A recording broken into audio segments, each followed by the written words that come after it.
नमस्कार श्रोताओं, मैं मीनू खरे। आज हमारे साथ स्टूडियोज में एक विशेष मेहमान हैं। आप हैं अमित मोहन प्रसाद जी, अपर मुख्य सचिव चिकित्सा स्वास्थ्य एवं परिवार कल्याण उत्तर प्रदेश। आपसे हम बातचीत करेंगे पोस्ट कोविड काल में प्रदेश के समक्ष चुनौतियां और प्रबंधन के विषय में।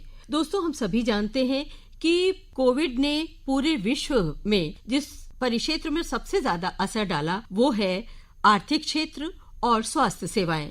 परंतु हमारे देश भारत ने न केवल अपनी आबादी को सुरक्षित करने के साथ साथ दुनिया के 150 देशों को चिकित्सा आपूर्ति और उपकरण प्रदान करने और विश्व बाजार में कोविड-19 वैक्सीन को महत्वपूर्ण रूप से सप्लाई करके एक रिकॉर्ड कायम किया। हालांकि महामारी की विभीषिका अब काफी कम हो चुकी है, परंतु चुनौतियां फिर भी अनेक हैं और बहुआयामी है। ऐसे में हमारा प्रदेश उत्तर प्रदेश अपने समक्ष पोस्ट कोविड काल में किस प्रकार की चुनौतियां महसूस करता है और उनसे निपटने के लिए प्रबंधन स्तर पर क्या कुछ किया जा रहा है, आपसे बात करना चाहेंगे अमित मोहन प्रसाद जी। बहुत बहुत स्वागत करती हूँ अपने स्टूडियोज में और अपने इस कार्यक्रम में आपका। बहुत बहुत धन्यवाद। आपके सभी श्रोताओं को मेरा नमस्कार। कोविड के काल में प्रदेश के सामने, देश के सामने और विश्व के सामने एक बहुत बड़ी चुनौती उपस्थित हुई और जिसे हम सब लोगों ने देखा।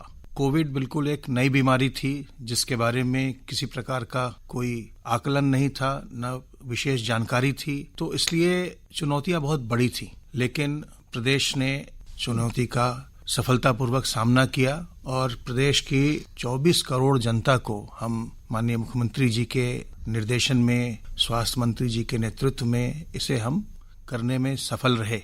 अब हालांकि ये कहना कि कोविड के बाद का दौर कितना चुनौती भरा है, इसमें मैं शुरू में ये कहना चाहूंगा कि अभी कोविड समाप्त नहीं हुआ है जी। अभी भी कोविड के केसेस लगातार आ रहे हैं। तो जो सावधानी है कोविड के बारे में वो तो हमको लगातार बरतती रहनी है। लेकिन कोविड का असर अब कम हुआ है और जीवन सामान्य हुआ है। इस समय अन्य प्रकार की चुनौतियां हमारे सामने आ रही हैं। एक तो ये कि जिन लोगों को कोविड से संक्रमण हुआ था, बाद में भी कुछ लोगों के समक्ष उसमें समस्याएं बनी हैं। उसके लिए भी जो हमारे चिकित्सालय हैं या हमारे चिकित्सा महाविद्यालय हैं वो इसके लिए पूरी तरह तैयार हैं। दूसरी बात यह है कि चूंकि कोविड का संक्रमण अभी पूर्ण रूप से समाप्त नहीं हुआ है और हम लगातार देख रहे हैं कि कभी संक्रमण बहुत ही निचले स्तर पर आ जाता है और कभी फिर बढ़ जाता है। जैसे आजकल अगर हम देखें तो पास का जो प्रदेश है दिल्ली, उसमें जो संक्रमण की दर है वो 5% से भी अधिक चल रही है और अपने प्रदेश में भी संक्रमण की दर घट कर के 0.3% के आसपास आ चुकी थी। वो अभी फिर हम देख रहे हैं कि बढ़ करके 0.8% हो गई है। तो उसके संबंध में भी लगातार सावधानी हमें बरतनी है और कोविड के जो अस्पताल हैं उनकी हम हर महीने मॉक ड्रिल करते हैं। अच्छा। जिससे उन्हें हम बिल्कुल तैयार रखें। ऐसा न हो कि जब मरीज आए तो वहां पर उपकरण काम नहीं कर रहे हैं, दवाइयां नहीं हैं, जो हेल्थ का मैन पावर चाहिए वो नहीं है, तो फिर उसमें परेशानी आएगी। जिस समय विभीषिका आई थी, अपने चरम पर पहुंची थी, उस समय विशेष रूप से इन कंसंट्रेटर और ऑक्सीजन सिलेंडर की बहुत कमी हो गई थी और एक बड़ा पैनिक स्टेज आ गई थी। तो अभी पोस्ट कोविड में जो आप ये मॉक ड्रिल कर रहे हैं, तो आप क्या समझते हैं कि पर्याप्त रूप से अब इस समय ऑक्सीजन मिल पाने की स्थिति में है? पर्याप्त संसाधन उपलब्ध हैं? 550 से अधिक जगह ऑक्सीजन प्लांट लगाए गए हैं। तो चाहे हमारे ऑक्सीजन प्लांट हो या जो हमारे 40,000 से ज्यादा हमारे पास अब ऑक्सीजन कॉन्सेंट्रेटर हैं, ये सभी कार्यरत हैं। जहां हमारे पास केवल प्रदेश में 10-20 प्लांट हुआ करते थे ऑक्सीजन के, आज हमारे पास 550 से ज्यादा ऑक्सीजन प्लांट हैं अस्पतालों में। छोटे छोटे अस्पतालों में भी जो हमारे कम्युनिटी हेल्थ सेंटर होते हैं वहां पर भी बहुत जगह ऑक्सीजन प्लांट्स लगे हुए हैं। 40,000 से अधिक हमारे पास ऑक्सीजन कॉन्सेंट्रेटर हैं। सारी तैयारियां हमारी हैं और इसीलिए आज हम देखते हैं कि जब भी केसेस बढ़ते हैं तो लोगों के बीच किसी भी प्रकार की घबराहट नहीं होती। लोग ये जानते हैं कि उत्तर प्रदेश सरकार पूरी तरह तैयार है और अस्पतालों में हर सुविधा उपलब्ध है, तो इसलिए कभी भी लोगों को घबराहट नहीं होती। और खास बात यह है कि जो लोग घर पर रहकर भी स्वास्थ्य लाभ करते हैं संक्रमण के पश्चात, हम उनका भी ध्यान रखते हैं। हम उन्हें भी निःशुल्क दवाइयाँ उपलब्ध करवाते हैं। हमारे जो कॉल सेंटर्स हैं, हमारे हर जिले में integrated Covid command and control centre बना हुआ है। राज्य स्तर पर भी इसका एक स्टेट लेवल का सेंटर बना हुआ है जी। तो हम हर जगह से जो लोग घर में भी स्वास्थ्य लाभ करते हैं संक्रमण के पश्चात, उनका भी हर दिन हम हालचाल पूछते हैं, उनसे हम बातें करते हैं। और कोई भी अगर किसी को अगर कोई तकलीफ महसूस होती है बढ़ती हुई, तो तत्काल उसे अस्पताल में भर्ती भी कराया जाता है। जी, जिस समय विभीषिका अपने चरम पर थी, उस समय प्रदेश ने जिस तरह से उससे निपटा है, उसकी चर्चा विश्व स्तर पर भी हुई। तो क्या कारण था कि हम उस स्तर तक पहुंच पाए, जबकि इतनी बड़ी आबादी वाला हमारा प्रदेश है? जी, आप बिल्कुल ठीक कह रही हैं। देश के सबसे अधिक आबादी वाला राज्य हमारा राज्य है। सीमित क्षति के साथ हमारा प्रदेश इससे उभरा, इसका सारा श्रेय माननीय मुख्यमंत्री जी को जाता है। उनकी जो लीडरशिप है, उनका जो नेतृत्व है, 2 वर्षों में 2020 से 2022 के बीच 2 वर्षों में कम से कम 600 दिनों में उन्होंने स्वयं प्रतिदिन समीक्षा की है जी। और इसलिए पूरा तंत्र बिल्कुल चुस्त दुरुस्त रहता था। और मैं धन्यवाद देना चाहूंगा प्रदेश की जनता को भी। उन्होंने जो एक जन सहभागिता का मॉडल हमने बनाया और उसमें जिस प्रकार से उनका सहयोग मिला, जो निगरानी समितियां बनाई गईं, गांव-गांव में जितने भी हमारे शहरी क्षेत्र के वार्ड हैं, हर जगह निगरानी समितियां बनाई गई थी। और ये निगरानी समितियां जो जनता के प्रतिनिधि थे, वही इनको नेतृत्व प्रदान कर रहे थे।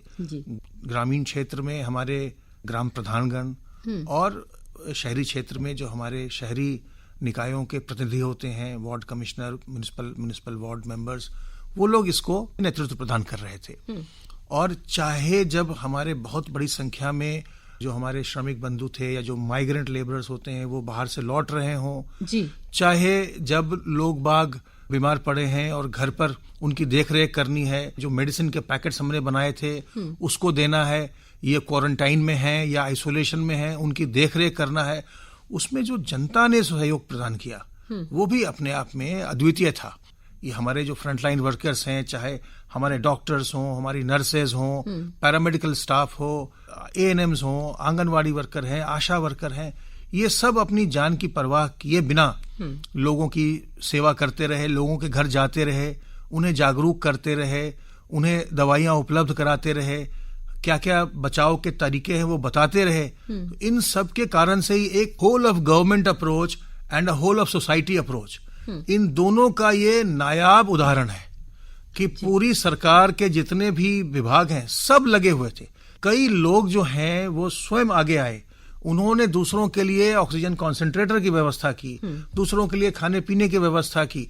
तो जो आपस में लोगों का प्रेम भाईचारा दिखाई पड़ा, समाज के प्रति जो समर्पण दिखाई पड़ा, इन सबका ही ये परिणाम है कि हम अपने प्रदेश को बहुत ही सीमित क्षति के साथ इस महामारी से हम उबार सके। जी, बात हम अगर टीकाकरण की करें तो पूरे विश्व में भारत का एक रिकॉर्ड है। बड़ी आबादी को दोनों डोज लग चुकी हैं, लेकिन अब बूस्टर डोज की बारी आ रही है और इस बारे में भी कुछ बताना चाहेंगे कि बूस्टर डोज कितनी आवश्यक है या कितनी आबादी को ये बूस्टर डोज लगाई जानी है। टीकाकरण में तो आप जानती हैं कि कोविड के टीकाकरण में भारत ने अद्भुत कार्य किया जी। कुछ ही देश ऐसे थे जो वैक्सीन इसकी बना सके जी। और भारत ने अपनी वैक्सीन बनाई और इसको जिस गति से लगाया गया, भारत अब 200 करोड़ से ज्यादा डोज वैक्सीन की लगा चुका है जी। और मुझे आपको, आपके श्रोताओं को ये बताते हुए प्रसन्नता है कि जो भारतवर्ष ने जो 200 करोड़ डोज लगाए,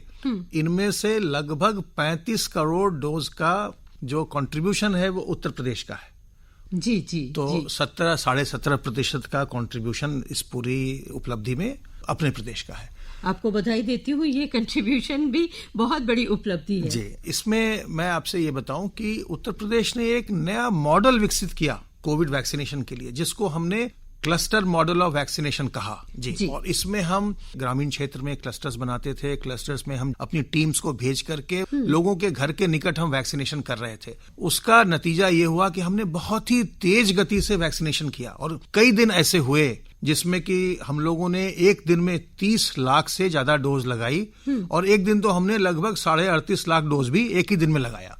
और अब माननीय प्रधानमंत्री जी की प्रेरणा से जो ये हमारा कोविड वैक्सीनेशन का अमृत महोत्सव चल रहा है 15 जुलाई से 30 सितंबर तक, जिसमें निःशुल्क प्रिकॉशन डोज लगाई जा रही है 18 साल से ऊपर के सभी व्यक्तियों को, वो पास के सरकारी अस्पताल में जाकर के, स्वास्थ्य केंद्र पर जाकर के अपनी प्रिकॉशन डोज लगवा सकते हैं। ये प्रिकॉशन डोज उन लोगों को लगवानी है जो अपनी शुरू की दोनों डोज लगवा चुके हैं और दूसरी डोज के 6 महीने या 26 सप्ताह के बाद आप प्रिकॉशन डोज के लिए एलिजिबल हो जाते हैं। अपनी प्रिकॉशन डोज जरूर लगवाएं, अपनी इम्यूनिटी को बूस्ट करें, ताकि अगर आपको कोविड का संक्रमण हो ही जाता है तो किसी प्रकार की भी जटिलता नहीं आएगी और आप घर पर रहकर ही 2-3 दिन में स्वस्थ हो जाएंगे। आपको किसी प्रकार के हॉस्पिटल जाने की जरूरत नहीं होगी और आपके परिवार वालों में, आपके मन में किसी प्रकार की कोई शंका या घबराहट नहीं होगी। तो अमित मोहन प्रसाद जी, आपसे बातचीत बहुत अच्छी रही और विशेष रूप से एक ऊर्जा मिली और एक कॉन्फिडेंस लेवल है, आत्मविश्वास आगे बढ़ा कि हमारे प्रदेश में जो हमारी पूरी मशीनरी है, हेल्थ मशीनरी है, वो पूरे तरह से लैस है, तैयार है कि ईश्वर ना करे ये आगे जो विभीषिका है ये कभी आए तो हम उसके लिए पहले से तैयार हैं और एक इंटीग्रेटेड अप्रोच के साथ हम आगे बढ़ रहे हैं और उसका मुकाबला कर रहे हैं, विशेष रूप से निःशुल्क बूस्टर डोज जो टीकाकरण है उसके माध्यम से। तो आप हमारे स्टूडियोज में आए और आपने पोस्ट कोविड काल में प्रबंधन और चुनौतियों पर इस विशेष चर्चा में भाग लिया। हम आपके बहुत आभारी हैं। बहुत बहुत धन्यवाद। धन्यवाद। पुनः नमस्कार।